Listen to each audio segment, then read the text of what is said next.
বরিশালে বিএম কলেজে, সেখানে আমার একটা ফটো টাঙিয়েছে আমাদের একজন সদস্য, স্টুডেন্ট ফোরামের একজন সদস্য। তো কিছু স্টুডেন্ট, তারা সাধারণ স্টুডেন্ট নয়, আমরা খবর নিয়েছি বিএনপির জাতীয়তাবাদী ছাত্র দলের কোনো ছাত্র নয়, অন্য অন্য ছাত্র সংগঠন আছে, এনসিপি আছে, তারা কেউ নয়।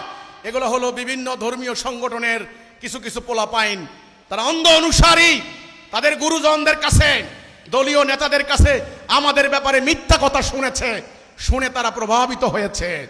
তারা কি করলো, আমার ফটোগুলোকে নেমে তারা পায়ের নিচে দিয়ে অপমান করলো, করুক।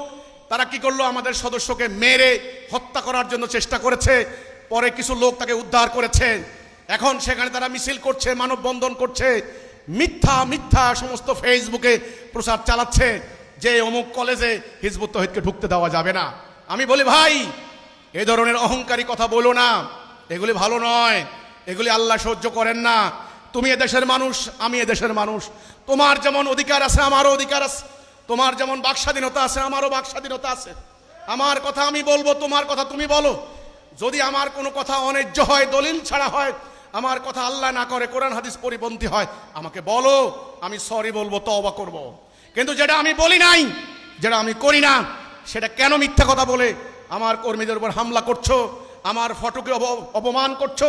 কাজে আমি তোমাদেরকে বলতে চাই, তোমরা নিবৃত হও, তোমরা আল্লাহর কোরআনের দিকে ফিরে আসো, আল্লাহর হুকুমের আনুগত্য করো। দেখবে তোমার সাথে আমার কোনো শত্রুতা নাই, তোমার সাথে আমার শত্রুতা করার কোনো কারণ নাই, কোনো কারণ নাই।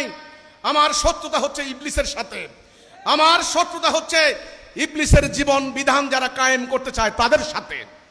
আমি তোমার সাথে কেন শত্রুতা করব? তুমি আমার ভাই, তুমি আমার প্রতিবেশী, তুমি আমার গ্রামবাসী, তুমি আমার এলাকার মানুষ, তুমি আমার শহরের মানুষ, তুমি আমার একই কলেজে আমরা লেখাপড়া করি, একই বাজারে আমরা ব্যবসা করি।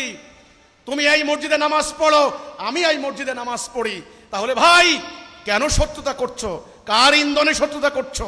আমি আহ্বান করব আইন শৃঙ্খলা বাহিনী এবং ধর্মপ্রাণ মানুষদেরকে, আমরা যেটা বলি নাই, যেটা করি না, আমাদের নামে সেগুলি মিথ্যা চালিয়ে দেওয়ার অধিকার কারো নাই। আমি আহ্বান করব সরকারের প্রতি, আপনারা নিরপেক্ষ দৃষ্টিতে তদন্ত করুন, তদন্ত করুন আমরা কি চাই, আমাদের লক্ষ্য কি, আমাদের অভিপ্রায় কি।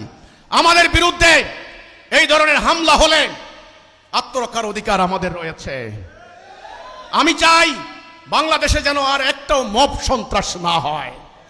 আমি চাই কোনো উগ্রবাদী গোষ্ঠী আর যেন সাধারণ ধর্মপ্রাণ মানুষের ইমানি সেন্টিমেন্টকে হাইজ্যাক করে নিয়ে জাতি বিনাশী কর্মকাণ্ড ঘটাইতে না পারে। সরকারের প্রতি আমার সনির্বন্ধ অনুরোধ, আপনারা নিরপেক্ষ দৃষ্টিতে শক্ত অবস্থান নিন। যদি আপনারা নতজানু নীতি অবলম্বন করেন, যদি এদেরকে ছাড় দেন, যদি এদের কাছে সারেন্ডার করেন, তাহলে আগামী দিন এই উগ্রবাদ, এই মব সন্ত্রাস, এই ধর্ম ব্যবসা পুরো জাতিটাকে ধ্বংস করে দেবে।